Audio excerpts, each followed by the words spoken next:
नमस्कार, capital TV Uttar Pradesh देख रहे हैं आप। आपके साथ मैं हूं बबीता। उत्तर प्रदेश में 10 फरवरी से शुरू हुए विधानसभा चुनाव के 4 चरण पूरे हो चुके हैं। उत्तर प्रदेश के विधानसभा चुनाव के 5वें चरण का मतदान 27 फरवरी को होने जा रहा है। उत्तर प्रदेश में 403 विधानसभा क्षेत्रों के लिए 7 चरणों में से हो रहे मतदान बीते 10, 14, 20 और 23 फरवरी को 4 चरणों में संपन्न हो चुके हैं और अब यूपी में 5वें चरण का मतदान 27 फरवरी, छठे का 3 मार्च और 7 मार्च को होना है। यूपी में 5वें चरण का मतदान अवध और पूर्वांचल के 12 जिलों की 61 सीटों पर होने जा रहा है। 7 चरणों में से 5वें चरण में ही सबसे ज्यादा 61 सीटें हैं। यही वजह है कि राजनीतिक दल अपनी पूरी ताकत झोंक रहे हैं। अवध और पूर्वांचल के 12 जिलों की 61 सीटों पर 27 फरवरी को 5वें चरण का मतदान होना है। इस चरण में 61 विधानसभा के 692 उम्मीदवार चुनावी मैदान में अपनी किस्मत आजमा रहे हैं। 5वें चरण में राम जन्मभूमि अयोध्या से लेकर प्रयागराज चित्रकूट में सियासी जंग होने वाली है। यहां बीजेपी को अपने किले को बचाए रखने की चुनौती है, तो वहीं समाजवादी पार्टी, बहुजन समाज पार्टी और कांग्रेस को सत्ता में वापसी की उम्मीद भी है। 5वें चरण में अयोध्या, प्रयागराज, चित्रकूट, अमेठी, रायबरेली जैसी सीटों पर चुनाव होने वाला है। यहां बीजेपी के लिए फिर से सत्ता में वापसी की राहें आसान नहीं नजर आ रही है। बीजेपी को यहां अपने दुर्ग बचाने की बड़ी चुनौती का सामना करना पड़ेगा। वहीं कांग्रेस के लिए भी इस चरण में बड़ी चुनौती है। कांग्रेस के सामने अमेठी और रायबरेली की सीट बड़ी चुनौती बना हुआ है। आपको बताते चले कि 2019 के चुनाव में कांग्रेस के राहुल गांधी को अमेठी में हार का मुंह देखना पड़ा था। जाहिर है कि कांग्रेस यहां वापसी करना चाहेगी। उधर बहुजन समाज पार्टी भी अपनी दमदार दस्तक से सबको चौंका देना चाहती है। आपको बता दें कि 5वें चरण में अयोध्या, अमेठी, रायबरेली, सुल्तानपुर, बाराबंकी जिलों की सीटों पर राजनीतिक दलों के बीच जबरदस्त घमासान के साथ कड़ी चुनौती भी होगी।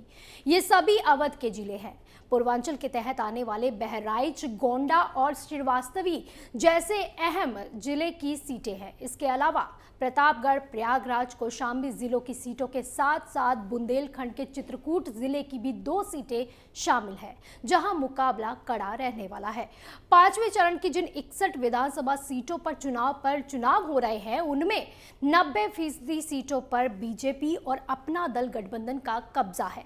2017 के विधानसभा चुनाव में इन 60 सीटों में से 51 सीटें बीजेपी ने जीती थी, जबकि उसके सहयोगी अपना दल को 2 सीटें ही मिली थी।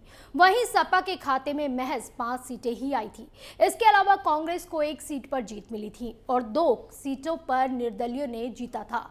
बसपा इस चरण में खाता भी नहीं खोल सकी थी। 5वें चरण के चुनाव में 61 सीटों में से 90% सीटों पर अभी बीजेपी का कब्जा है। वहीं योगी सरकार के कई मंत्रियों की प्रतिष्ठा भी दांव पर लग गई है। 5वें चरण के चुनाव में उप मुख्यमंत्री केशव प्रसाद मौर्य सिराथू सीट से चुनाव लड़ रहे हैं, तो कैबिनेट मंत्री राजेंद्र प्रताप सिंह उर्फ मोती सिंह पट्टी सीट से उतरे हुए हैं। कैबिनेट मंत्री सिद्धार्थनगर सिंह इलाहाबाद पश्चिम में प्रत्याशी हैं, तो नागरिक उड्डयन मंत्री नंद गोपाल नंदी इलाहाबाद दक्षिण, समाज कल्याण मंत्री रमापति शास्त्री मनकापुर सुरक्षित सीट से और राज्य मंत्री चंद्रिका प्रसाद उपाध्याय चित्रकूट सदर से चुनाव लड़ रही हैं। योगी सरकार के मंत्री रहे मुकुट बिहारी की जगह उनके बेटे चुनावी मैदान में उतरेंगे। वहीं प्रतापगढ़ में राजा भैया की इस चुनाव में अग्नि परीक्षा होने वाली है। दरअसल प्रतापगढ़ के कुंडा से निर्दलीय विधायक रघुराज प्रताप सिंह उर्फ राजा भैया इस बार अपनी जनसत्ता पार्टी से चुनावी मैदान में है। राजा भैया और बगल की बाबागंज सुरक्षित सीट से विनोद सरोज भी जनसत्ता दल से चुनाव लड़ रहे हैं। राजा भैया के खिलाफ 1.5 दशक के बाद समाजवादी पार्टी ने पहली बार अपना उम्मीदवार गुलशन यादव को मैदान में उतारा है। 5वें चरण में केंद्रीय मंत्री अनुप्रिया पटेल की मां कृष्णा पटेल प्रतापगढ़ सदर और बहन पल्लवी पटेल सिराथू सीट से चुनावी मैदान में उतरी हैं। मां और बहन दोनों ही सपा गठबंधन से चुनाव लड़ रही हैं, जबकि अनुप्रिया पटेल बीजेपी के साथ मिलकर चुनावी मैदान में उतरी हैं।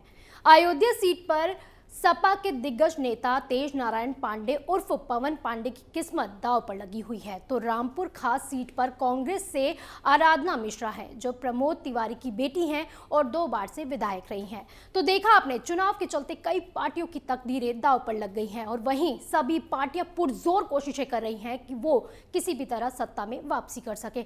हालांकि ये तो अब 10 मार्च का रिजल्ट ही तय करेगा कि आखिर किस पार्टी का यूपी में बोलबाला होगा। आप देखते रहिए कैपिटल टीवी उत्तर प्रदेश। नमस्कार।